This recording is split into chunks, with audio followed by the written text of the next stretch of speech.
this is like a no-brainer, Right. right? Lucas, you just said something. I don't know if people caught this, but if you could elaborate on, you made the comment that um, basically you said just because something is common doesn't make it normal. Mm-hmm. I think this is something that if I had to pick something that I quote in my office Mm-hmm. so much, and you look at the health of society today, Yeah. how can we use that connection of not making common normal in today's culture?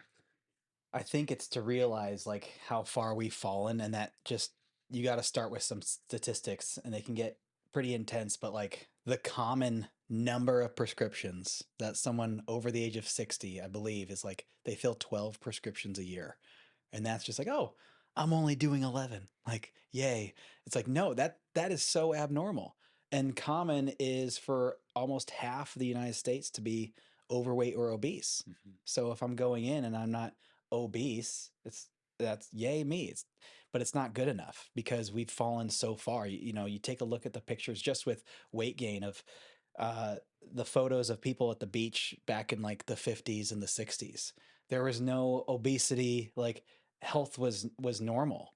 And it's just become we've drifted like, what do they call it? The frog in the pot, just slowly boiling Mhm. until we don't even realize that it's killing us. Like the amount of medications we take, the level of our sickness and disease, especially with kids. Like, oh yeah, it's Yeah. all these kids have ADHD, peanut allergies, and skin eczema issues. Like, oh, that's what it is. Like, no, we didn't have that growing up. Right? I don't remember that as Hmm. much. So recognizing really where we're at from the baseline zero, and that baseline being your body's default is to be healthy. Like you're designed to be healthy. So any deviation from that is a warning sign that something is wrong, and making sure you're brutally honest with yourself and not comparing to everyone else. Because if you compare, it's going to look like you're doing a banger job, and it's just not true.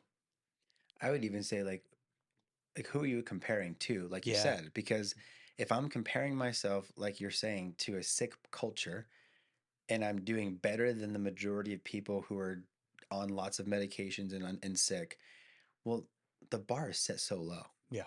But am I comparing myself? Like a good example, I had a patient come in who was in their 70s, and they say, "Well, in lots of pain, not moving, not active," and she's like, "Well, I'm doing pretty good compared to everybody else in my retirement home."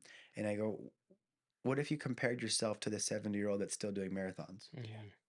Like there's still 70-year-olds out there that are canoeing every day, pickleballing every day, doing all this stuff. So you're like, who is this person that you're comparing yourself to? And again, knowing that just because something is common does not make it a normal thing. Right. And we have to redefine like, well, what is normal? So like, I think what would be good is our vision as chiropractors and holistic doctors is I think we see normal different, right? Like when you look at a normal functioning body, uh, like I think a good transition here would be going right into like kids and babies, because how we see a normal healthy child is different than what culture sees today with most children, Hmm. right?